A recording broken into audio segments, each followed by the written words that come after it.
കർത്താവിന്റെ അചഞ്ചലമായ സ്നേഹം ഒരിക്കലും അവസാനിക്കുന്നില്ല, അവന്റെ കരുണ ഒരിക്കലും അവസാനിക്കുന്നില്ല, അവ ഓരോ പ്രഭാതത്തിലും പുതിയതാണ്. കർത്താവിന്റെ വിശ്വസ്തത വലുതാണ്. 2025 കടക്കുമ്പോൾ നമുക്ക് ദൈവത്തിന്റെ അചഞ്ചലമായ സ്നേഹവും സമൃദ്ധമായ കരുണയും സ്വീകരിക്കാം. അവന്റെ സാന്നിധ്യം നിങ്ങളെയും നിങ്ങളുടെ കുടുംബത്തെയും നയിക്കട്ടെ, വർഷം മുഴുവനും സമാധാനവും സന്തോഷവും ശക്തിയും നൽകട്ടെ. എന്തെന്നാൽ നിങ്ങൾക്കായി എനിക്കുള്ള പദ്ധതികൾ എനിക്കറിയാം, കർത്താവ് അരുളിച്ചെയ്യുന്നു, നിങ്ങളെ അഭിവൃദ്ധിപ്പെടുത്താനാണ് പദ്ധതിയിട്ടിരിക്കുന്നത്.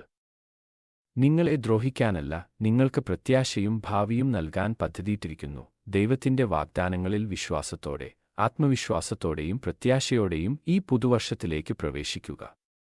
നിങ്ങളുടെ ജീവിതത്തിനായുള്ള അവന്റെ പദ്ധതികളിൽ വിശ്വസിക്കുകയും അവന്റെ അനന്തമായ നന്മയിൽ വിശ്വസിക്കുകയും ചെയ്യുക. കർത്താവ് നിങ്ങളെ അനുഗ്രഹിക്കുകയും കാത്തുസൂക്ഷിക്കുകയും ചെയ്യട്ടെ.